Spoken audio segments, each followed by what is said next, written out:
வெங்காயம் தக்காளியில் தண்ணி ஊற்றி இது போல் கிரேவி செஞ்சு பாருங்கள். Hotel style meal maker gravy காரசாரமாக வீட்டிலேயே சூப்பராக பண்ணலாம். வாங்க எப்படி செய்யுதுன்னு பார்ப்போம். ஹலோ வியூவர்ஸ், வணக்கம்.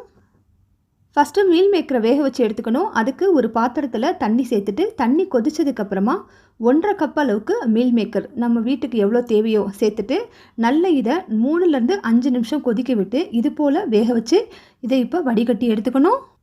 இது போல் சல்லடையில் வடிகட்டி இதை அப்படியே ஓரமாக வச்சுருங்க. நல்லா ஆறட்டும். ஆறினதுக்கப்புறம் இதில் இருக்க தண்ணியெல்லாம் பிழிஞ்சு எடுத்துக்கலாம். இப்போ அடுத்த ஸ்டெப்பு கிரேவி செய்கிறது பார்ப்போம். கிரேவி வதக்கிறதுக்கு வானலில் 3 டேபிள் ஸ்பூன் ஆயில் சேர்த்துட்டு பல்லாரி வெங்காயம் பெரிய சைஸாக 3 ரஃபாக சாப் பண்ணிக்கணும். பூண்டு 10 பல், இஞ்சி சின்ன துண்டு, தக்காளி 3 பெருசாக ரஃபாக சாப் பண்ணிக்கணும். முந்திரி பருப்பு 10 நம்பர், ஒரே ஒரு பச்சை மிளகாய். இது எல்லாத்தையும் சேர்த்து 1 நிமிஷம் அளவுக்கு வதக்குனதுக்கப்புறம் இதில் 2 கிளாஸ் அளவுக்கு தண்ணி ஊற்றி இதை 3லேருந்து 5 நிமிஷம் நல்லா கொதிக்க விடணும்.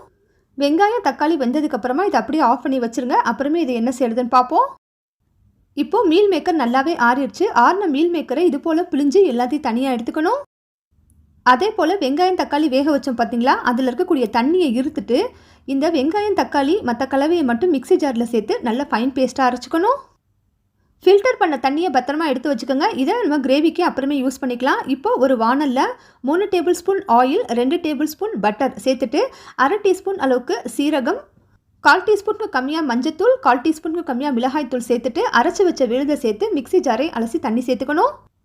இப்போ இது எல்லாத்தையும் நல்லா மிக்ஸ் பண்ணிவிட்டு 1/2 நிமிஷம் அளவுக்கு கொதிக்க விட்டுட்டு அதுக்கப்புறமே இதில் பச்சை மல்லித்தூள் 2 டேபிள் ஸ்பூன் சேர்த்துக்கணும். மல்லித்தூள் சேர்த்துட்டு இது எல்லாத்தையும் நல்லா மிக்ஸ் பண்ணி விட்டுட்டு இன்னும் ஒரு 1/2 நிமிஷம் அளவுக்கு இதை கொதிக்க விடணும். மல்லித்தூள் பச்சை வாசம் போனதுக்கப்புறம் இதில் நம்ம வேக வச்ச சோயா சங்க் மீல் மேக்கர் இருக்குது பார்த்தீங்களா, அதை அப்படியே இதில் சேர்த்துட்டு அதுக்கப்புறம் இமீடியட்டாக நம்ம ஃபில்டர் பண்ணி வச்ச தண்ணியும் சேர்த்துட்டு எல்லாத்தையும் நல்லா மிக்ஸ் பண்ணி விட்டுட்டு உடனே தேவையான அளவுக்கு உப்பு சேர்த்துக்கணும்.